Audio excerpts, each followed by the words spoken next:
Carl and Liam here from Brrraaains A Head-Banging Life, gbhblofficial for short, and it's getting goosebumps as we're up to the 11th and 12th episode of season 2 of the Goosebumps TV series. It is the first sequel, proper sequel we are doing. It's Haunted Mask 2.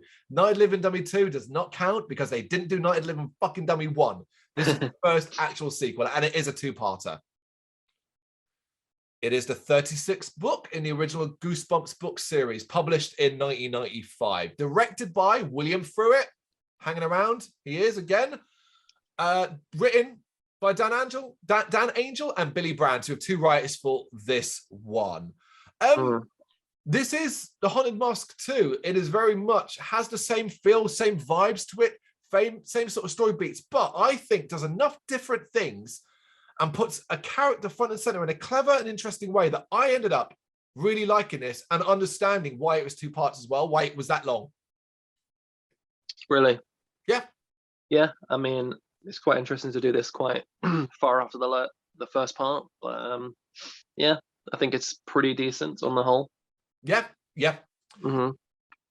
It is set 1 year after the events of the original story, The Haunted Mask. And we're back. We're back with Carly Beth, played again by Catherine Long, and Sabrina, played again by Catherine Short. Catherine Short is our most, at the moment, reoccurring actress. So we've had her in Haunted Mask 2, and of course, the two-parter, A Night at Terror Tower. Indeed. Yep. They're walking down the street and Carly Beth is holding that disembodied head of hers, you know, the thing she used to defeat the mask at the end of the first one. And I thought we'd gone back, like in time to pre the events, because it looks like they're about to be scared. But this is after, because Carly Beth actually gets to jump on the people that are trying to scare her, her tormentors. Steve, played by John White, and Chuck, played by Amos Crawley, both actors reprising their role as well. Very happy to see everybody reprising their roles. Definitely. What time is it anyway? It's after 10. We better hurry.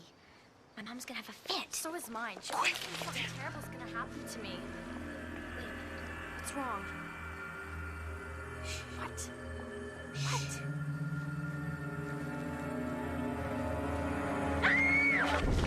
Oh, man. Gotcha. Well, well, well. Chuck and Steve, way to go, Carly.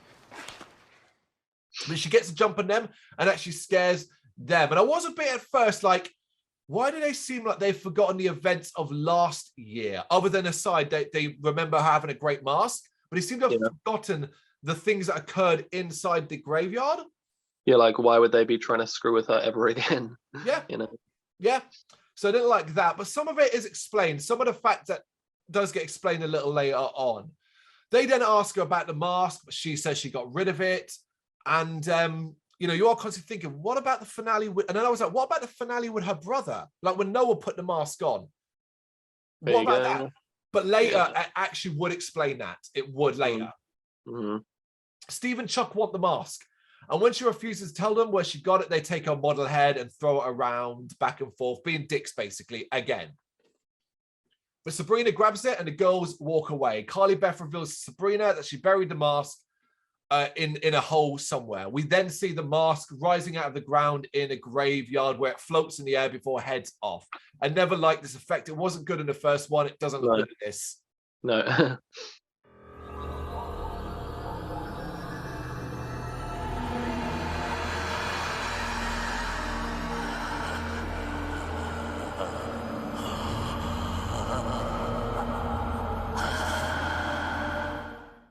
It's not the only bad effect, as we then go to the mask shop, which is a little bit more rundown now. We see the shopkeeper, played again by Colin Fox. And they've gone for this thing where they're like, okay, we want to make your face look a bit worse, a bit more developed from a year later, but it looks fucking terrible. What they've done is they've used green paint, and it looks, obviously, think Dawn of the Dead, the old Dawn of the Dead green paint look. Terrible. Yeah, definitely. Looks terrible.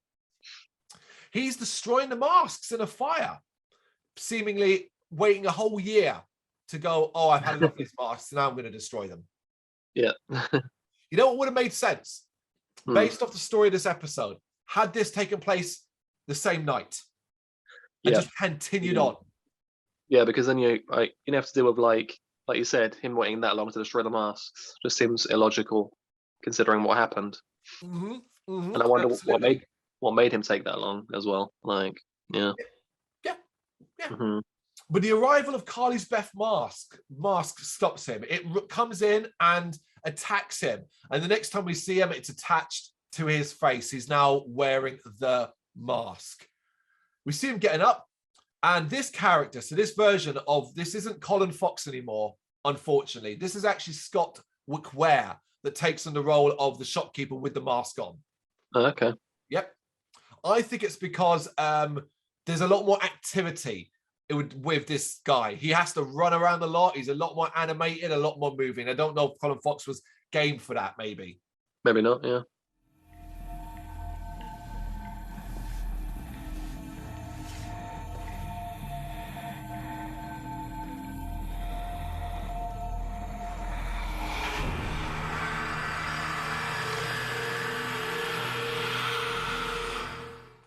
Before we leave the shop, the camera focuses on a different mask, which is like an old man style mask, like creepy old man. I like it. Again, mask work in his episodes is strong. For sure. At school, Steve is all bummed out because he thinks, and they get super fucking deep with this. Basically, time is running out to have fun at Halloween. They're growing up, and he thinks they're not going to be that interested anymore, and a lot of the baby stuff just isn't for them. He wants one last opportunity to scare people. It gets really like, whoa. Yeah, that's quite a deep idea there. Yeah, whoa. Chuck's just like, oh, we'll just get some candy. Steve's like, no, the passage of time will end our candy love. And it's like, fucking hell, lad. But he ends up running into the shopkeeper and sees it wearing a mask. So he's instantly interested, and they chase after him, and he leads them back to the old novelty shop, which appears to be in a completely different location this time. Yeah. Looking around, they find a way in, but Chuck doesn't want to go inside. Steve insists, Chuck relents, but is way too scared to go down into the basement, where Steve does go down. And of course, after looking around, discovers the old man mask and loves it. All during this, we see he's being watched by the original haunted mask through its eye holes. So yeah, it was clearly a plan. Yep.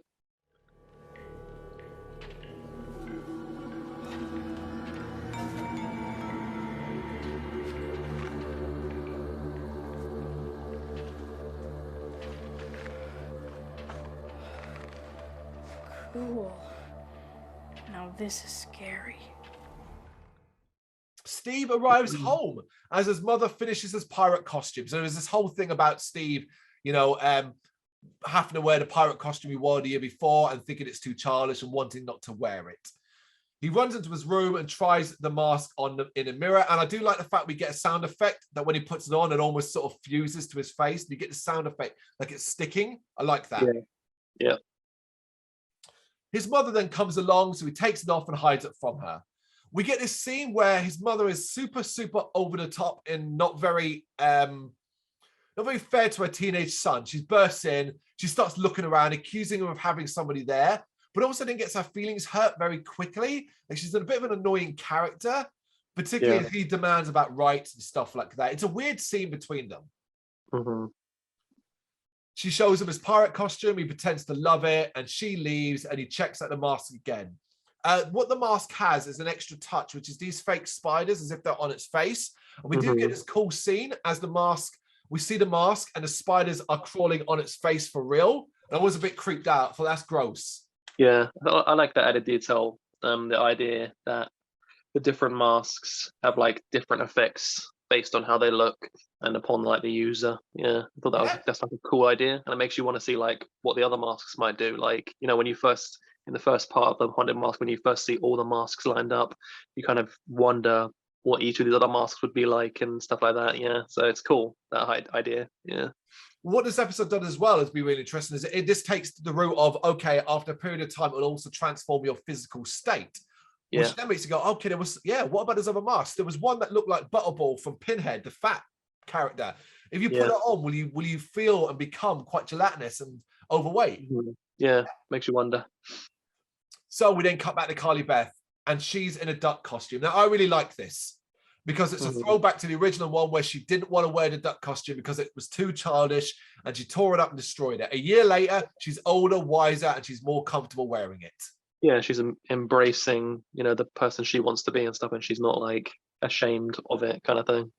Yeah, absolutely. We see that she's being watched by the original mask from outside, and it sees her fake head.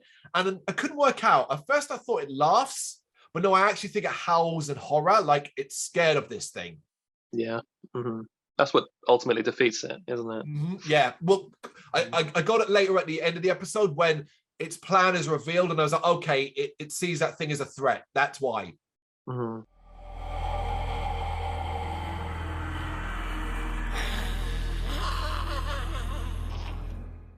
Her brother Noah, played again by Cody Jones, he arrives in a bee costume and wants the mask she wore.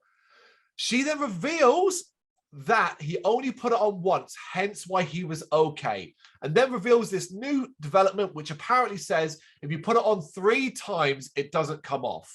How she learned that, I don't know. Yeah. How did she learn that? No idea. Yeah. She heads off to go trick-or-treating. And she's now hanging out with Sabrina, and they talk about the events of last year again. They then run into Chuck, and we get this amusing scene where Chuck's costume is a gangster, and he's put something in his mouth to give him that whole Marlon Brando Godfather speech thing.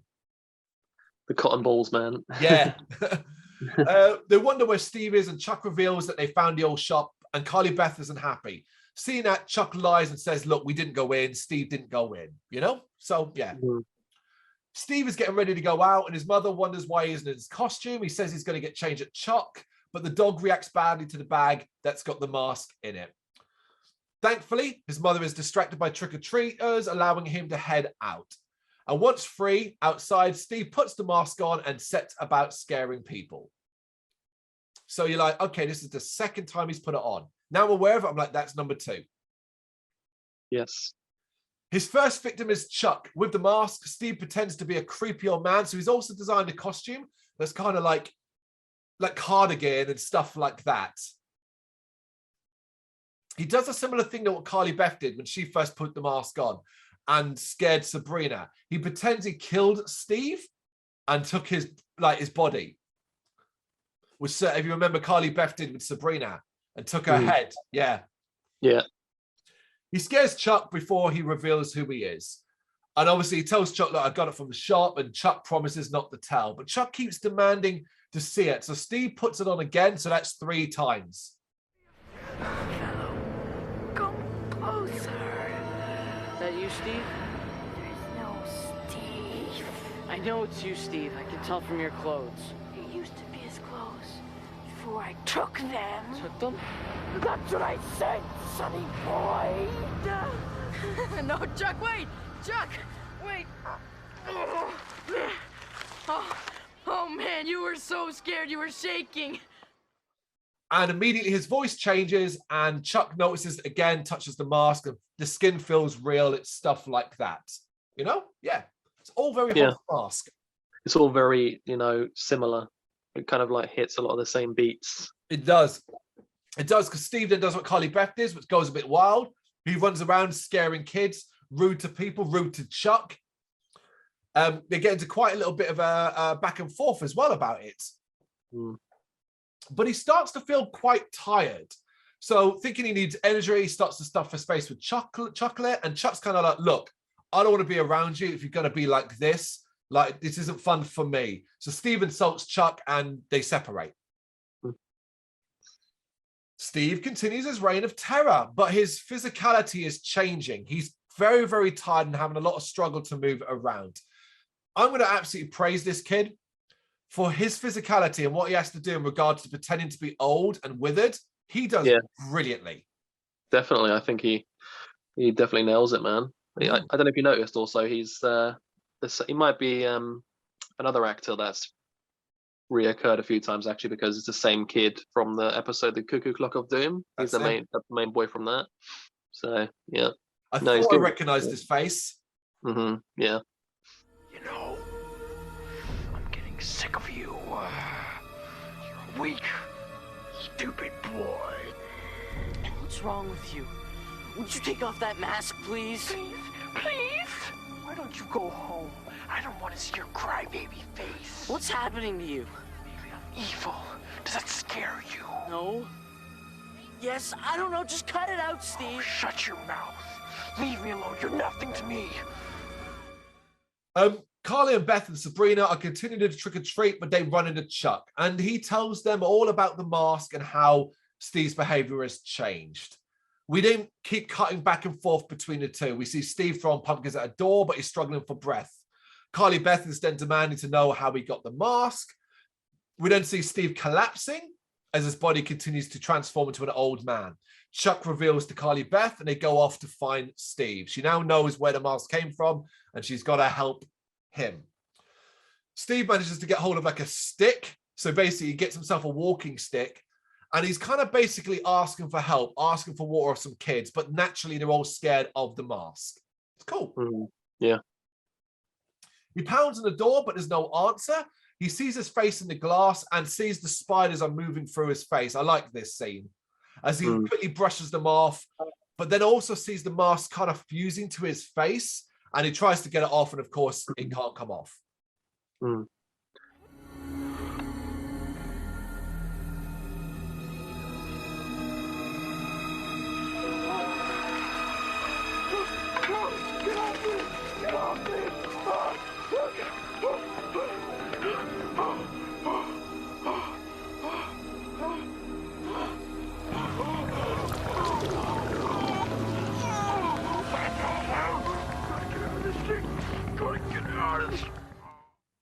Yeah, I mean, much like the first part, obviously the idea of like this creepy mask fusing to your face and like not being able to remove it and the spiders and stuff, I think he probably got it worse than Carly Beth because of the effects it has on him.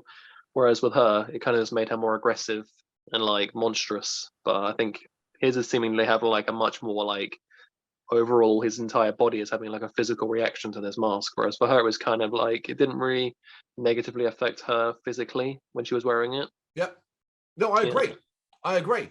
However, there's a touch in this episode that I absolutely love. It's one of the things I was wondering about. I was like, okay, let me try and picture in my head what was different about the physicality of Carly Beth. And one of the things I remembered was that she was very animated. She moved a lot. She threw her hands around. She ran a lot. Yeah.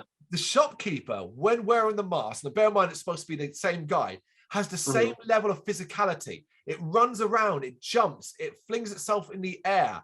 And I was like, oh, so that's what it, like that touch, that detail made me go, oh, wow, so that's what that is.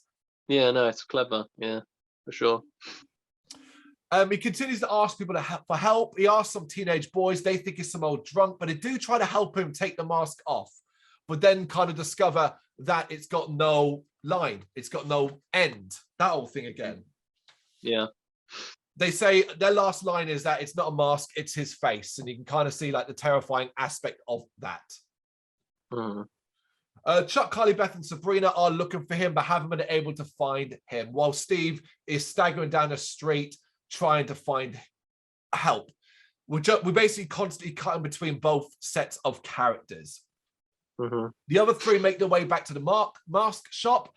Carly Beth tries to force entry, believing Steve will come back there. She does this on the basis that when she ran into trouble, she came back to the mask shop, so Steve might do the same. She also tells them about the whole symbol of love thing. Now, what did you think was going to happen here? Because I was like, oh, I think I knew what the symbol of love would be for Steve. No, I'm not sure. What do you think? Pirate costume. The pirate costume. Yeah, made by his mother. Yeah, so you'd have to like embrace that. Yeah, that's true. Yeah, I was surprised. I was wrong. They don't do it. In fact, they do something baffling, but we'll get to that. Yeah. There's no answer from the store as they pound, but Sabrina thought she saw a shadow from inside. And we can see that the original haunted mask is currently inside the shop. But Carly Beth insists Chuck showing a way in, and he shows her the back way in. We then cut to Steve, whose hands transformed quite nicely as well into like old gnarled claws.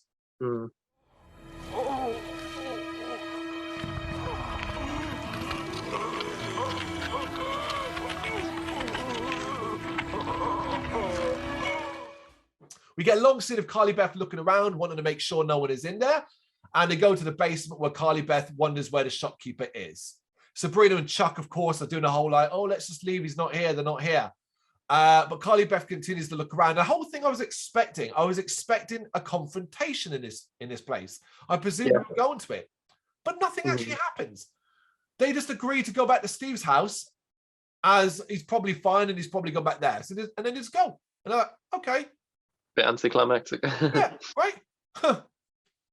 I like, even if she'd like looked in the old fire and seen like the ashes of the masks and been like, oh, they've been burned. Something, yeah. Surprised they never had some kind of like standoff between the two masks or something. Maybe there's like a superiority thing going on, like them all, something like that. Well, I'm pretty sure I've looked ahead. Don't we have the Haunted Mask 3? I know we've got the Haunted Mask 3 as a book. No, I don't think that's an episode. I'm not sure if they ever touched that. Yeah. Interesting. So Steve is having real problems and can't quite believe what's happening to him. He realizes he's got to get home, but he ends up falling at the feet of what is the original mask wearer now. This mask begins to tease him, and it reveals itself basically to be the top dog, the top mask, the controlling force, and that Steve and the mask are now one. It basically creates a deal with Steve. It orders Steve to bring him the head of Carly Beth, specifically the model head, because its initial wording is bring me the head of Carly Beth. And I'm like, yes, shit's getting gory. He's going to misinterpret that. Yeah. It tells Steve to bring the head to it at midnight in the graveyard if he ever wants to see his own face again. And so Steve obviously agrees to go get it. You will do as I say. Bring it to me. Bring what? The head of Carly Beth. Head. The symbol of love. It lies on the mantle in her warm and lighted house. We see Carly Beth and Sabrina have checked at his house, but his mother doesn't know where he is. And weirdly, then we did get a scene where Sabrina and Chuck are disbelieving Carly Beth's story still. And you're like, we were all there. That's like unbelievable. Yeah. Stupid. You know what's annoying is you don't even have to have that scene in there. Just don't have that scene. No, just cut it. Yeah. Steve has arrived at Carly Beth's house and knocks on the door. Her mother comes out and she's obviously a bit like weirded out by this dude. But basically, a lot of the adults have believed this is just some old man.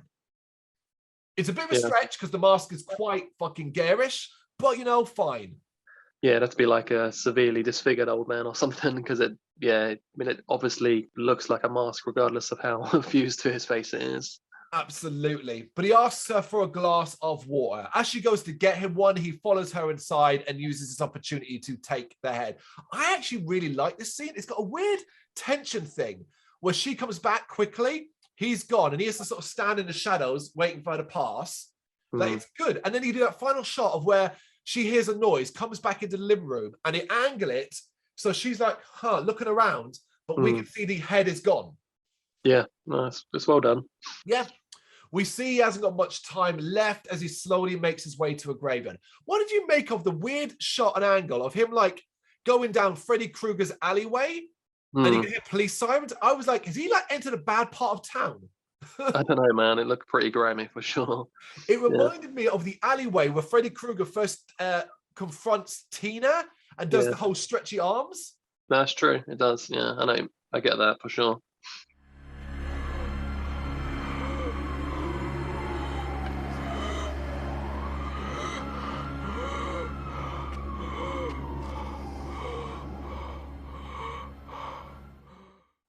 The other three are calling out for him as they make their way past the graveyard. Chuck points out that they haven't checked inside the graveyard, and this is where they were last year. So maybe we should look inside. I'm like, hey, yeah, you're right, Chuck. Check it out. You might as well. Of course, Steve arrives at the graveyard too and meets the original mask. It demands that Steve destroy the head, and that if he doesn't, he will make Steve worse. It makes lots of threats about blowing out his eyeballs and things like that. Yeah. But he also says that destroying the head will allow him to get at Carly Beth. And I'm like, yeah, sure, why not? Yeah. It's about it's about a haunted mask. Why wouldn't I buy anything? It's true. Steve, though, does initially refuse to do it. So what the mask does is it uses its powers to make him feel like he's got spiders crawling all over him. And so I quite like that, the power that he's got to control that mask. Yeah, no, it's cool, like the way it kind of like manipulate you, you know, into doing what it wants. Yeah, it's like a creepy idea. So Steve does agree to destroy it. So he lifts the head up to destroy it, and we get that similar voice where it speaks to Steve asking for help. But I was still quite surprised at that happening. I presumed he was going to do something different, but he then actually smashes it. And I was like, oh, okay. It did destroy it. Interesting. Yeah. Help me. Please help me. More spiders, anyone? Smash it!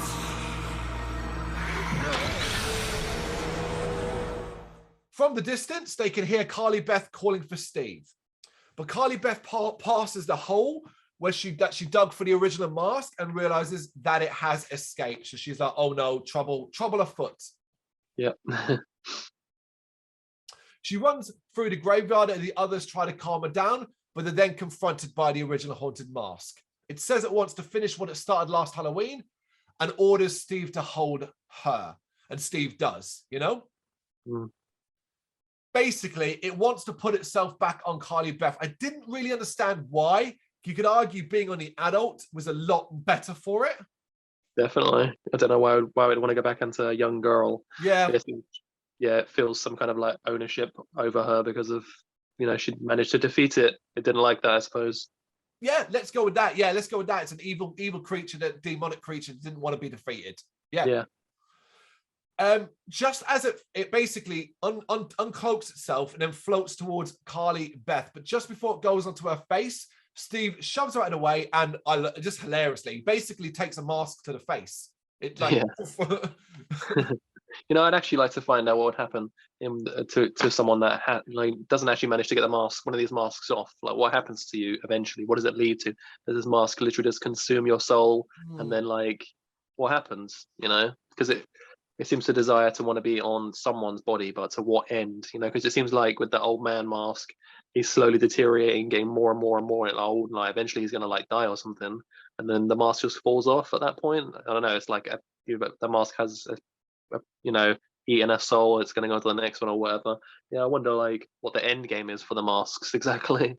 What you just said there would be my ideal presumption, which is basically it's about collecting souls, and it does exactly what you say it does. But then it's like the main haunted mask that doesn't really have like a negative effect. So what is that? What happens with that? Because it just seems to, it gets more and more fused to Carly Beth, like she can't get it off. But then it just seems to make her more and more aggressive. But that's like about it.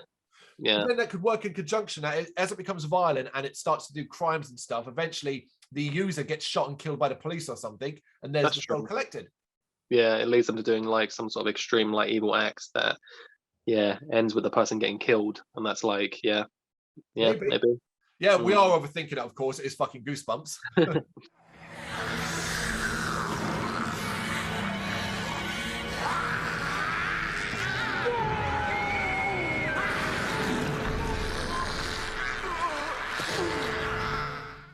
But yeah, so after Steve's knocked over, the clock chimes midnight, and we see the shopkeeper is now completely free of the mask. We see Steve is also free of his mask as he tells Steve to take it off, and he's able to. So apparently midnight was an important aspect, and now we're all okay. He's overjoyed that it is just a mask. And we see also the original mask is on the floor, and Carly Beth just picks it up. Yeah. The shopkeeper, though, then reveals that Steve's selfless act was a symbol of love. I was kind of like, what? Yeah, it's a bit of a cheap get out of the situation, isn't it? In the first part with the whole, you know, it's like it's bigger than that. The whole the whole her whole model head thing. It's like bigger than just they say it's like a symbol of love and stuff like that. But there's more to it. It's like deeper meaning to it. You know, like I said with the whole Steve could have done the pirate costume. There'd been deeper meaning to that with his mother and things like that. But yeah. Just throw in this new aspect and say, it's not just a symbol of love, but a sacrifice. You sacrificed yourself, that kind of thing. We've seen that loads in movies where you sacrifice yourself and you're given a second chance because of your selfless act. Yeah. But he also says that Halloween brought the evil to life and their actions ended it. And I'm like, what? When did you put time? When did we add times to this? Time scales and specific events? Huh? Yeah, that and this whole like 3-strike rule and now midnight, you know. Yeah. Yeah. He then walks off, and I'm like, dude, you want to go back and collect the masks and not leave them with these kids? Like, take them with you? Goodness me. How many times are you gonna make the same mistake? Yeah. We then cut to Steve at home with the others, and they're kind of enjoying their candy, but Steve is quiet. His mother talks to him, and he remarks, and again with a kind of deep thing that, look, maybe I'm just getting too old for Halloween. I'm like, damn, this kid has been scarred. That must be tying into the whole. There's clearly some deeper metaphor going on here because of the whole mask. Like, of all people, considering he's feeling that way about getting older and Halloween's maybe not for him, it's for younger kids, and he gets the mask that it turns him into an old man, right? So that's like how he's feeling. Some deeper writing going on there for sure. Yeah, I didn't mention it, but because I wasn't sure how it tied into the story. But very early on, when he's first talking to Chuck at the school, they make a point of showing this old man walking in the background behind them. And again, you know what I mean? Like, they seem to want to create this thing about the age and about growing up and about the difference it makes to you and stuff like that. Yeah, it's like that's how young kids see like getting older. They think like being like he's only like what 12 years old or something. I don't know how old he's supposed to be, but he thinks, you know, being like 15 or something is being like an old man. That's like crippled or something. Yeah. The last part of the episode is Carly, Beth, and Steve then throwing the masks in the fire to burn. We kind of watch them melt. It's CGI. It's not great. Before they go to get a hot chocolate, they go out the door and lock the poor dog in there inside. Like, the dog's like, "What the fuck, guys? Where's mine?" And then we see the original mask kind of returns to normal. The other one doesn't, but the original mask returns to normal as the fire goes out. Now, I thought we were going to get a really fucking funny thing here of the mask going on the dog and doing a Jim Carrey mask style thing. Yeah, I mean, maybe, you know, that would have been like quite hilarious if they'd gone that direction. Yeah, just a bit of fun, a bit of silly thing. But instead we don't. The dog just gets the mask, takes it outside, and then buries it in the ground. And that's the end of the episode. And I was like, well, that was fucking underwhelming. Yeah, it is a bit.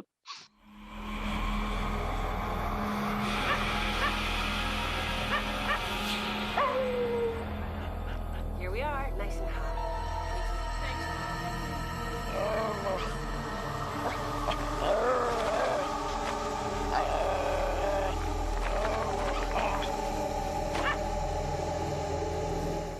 Yeah, so I think it's like a nice continuation of the story, but the thing that kind of underwhelms me a little bit with it is that it's just far too similar in a lot of ways. True. Obviously, you have its differences, and it has Carly Beth's back. That's cool to see how she developed further with her character and whatnot, but I just think it hits too many of the same beats that just kind of makes it a bit uninteresting in places.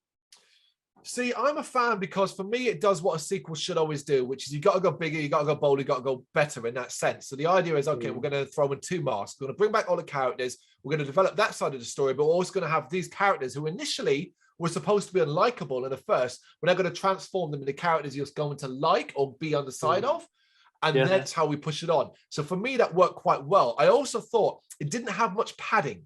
It felt like everything in it was pretty much necessary, barring a couple of lines here and there and a couple of unnecessarily extended sequences. It all kind of made sense. I would love to see a third one that progresses all these characters to the next stage.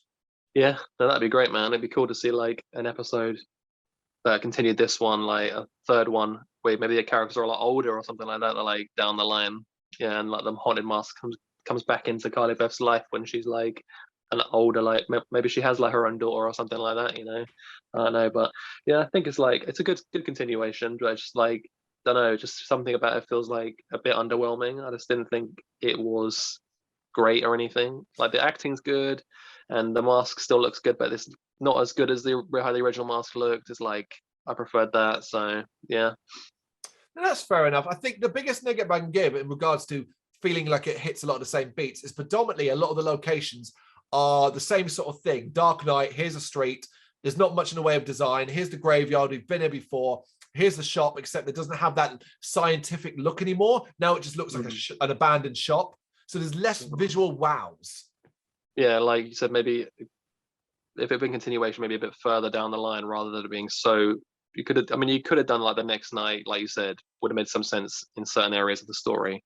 Maybe I would have preferred if it was further down the line. Maybe it's involving new people entirely. I don't know. I didn't think it was necessary to bring back all the characters like Carly Beth and things like that. I mean, just feels like it just happened, and then this is happening again straight after, and it's just like the same thing almost. Yeah, that's fair. No, I don't think it's above criticism. I did like it, but it's, again, I wouldn't put it in the best episodes at all. In that, I don't think it like surpasses the original or anything, because the original did it first, and like that's my issue with it, is it's still doing very much the same thing. No, completely fair. What do you think? Let us know in the comments. Thank you very much for watching. You can check us out on gbhbl.com, as well as on Facebook, Instagram, Twitter and Tumblr. Go to Patreon and help us out over there. That's patreon.com/gbhbl, as well as Big Cartel, where you can find some of our merchandise. We have a podcast running on SoundCloud and Apple Podcasts. And of course, if you like this video, do us a favour, hit the subscribe button and help the channel grow. Games, horror and heavy metal. What else is life for?